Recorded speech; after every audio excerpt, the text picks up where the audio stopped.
ഞാൻ യൂനുസ് അബുദാബിയിൽ വർക്ക് ചെയ്യുന്നു. മലപ്പുറം ജില്ലയിൽ പെരിന്തൽമണ്ണ കട്ടുപ്പാറ സ്വദേശിയാണ്. ഞാനിപ്പോൾ ഉള്ളത് നാച്ചുറൽ ലൈഫ് പട്ടിക്കാട് ഹോസ്പിറ്റലിൽ ഡോക്ടർ സന്ധ്യയുടെ ഹോസ്പിറ്റലിലാണ് ഉള്ളത്. ഞാൻ വന്നത് യൂറിക് ആസിഡ് റിലേറ്റഡുള്ള പ്രശ്നങ്ങൾ കാരണമാണ്. ഞാൻ വന്നപ്പോൾ എൻ്റെ കാലിൽ നീരുണ്ടായിരുന്നു, നടക്കാൻ ബുദ്ധിമുട്ടുണ്ടായിരുന്നു, അതുപോലെ തന്നെ BP ഹൈ ആയിരുന്നു. ഇപ്പം 14 ദിവസം ട്രീറ്റ്മെൻറ്റിന് ശേഷം ഇന്നിപ്പോൾ ഡിസ്ചാർജാണ്. ഇപ്പം BP നോർമലായിട്ടുണ്ട്. യൂറിക് ആസിഡിൻ്റെ പ്രശ്നങ്ങളും ഒരു 90% എന്ന് പറയാം നോർമലായിട്ടുണ്ട്. ജോയിൻറ്റ് പെയിൻസ് അതുപോലെ തന്നെ ബാക്കിയുള്ള ബുദ്ധിമുട്ടുകളൊക്കെ ഉണ്ടായിരുന്നു. പിന്നെ എടുത്തു പറയാനുള്ള ഇവിടുത്തെ സ്റ്റാഫ് അടിപൊളിയാണ്, ഒന്നും പറയാനില്ല. പിന്നെ നഴ്സിംഗ് സ്റ്റാഫ്, ഇവിടുത്തെ എന്താ പറയുന്നത് ബാക്കിയുള്ള സ്റ്റാഫുകൾ, പിന്നെ ഇവിടുത്തെ ട്രീറ്റ്മെൻറ്റ്, ഇവിടുത്തെ ഫുഡാണ് main, diet food.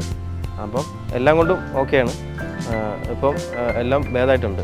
Okay, thank you. എല്ലാവരും ഇവിടെ ഒരു ജീവിതത്തിൽ ഒരു പ്രാവശ്യം വരണം.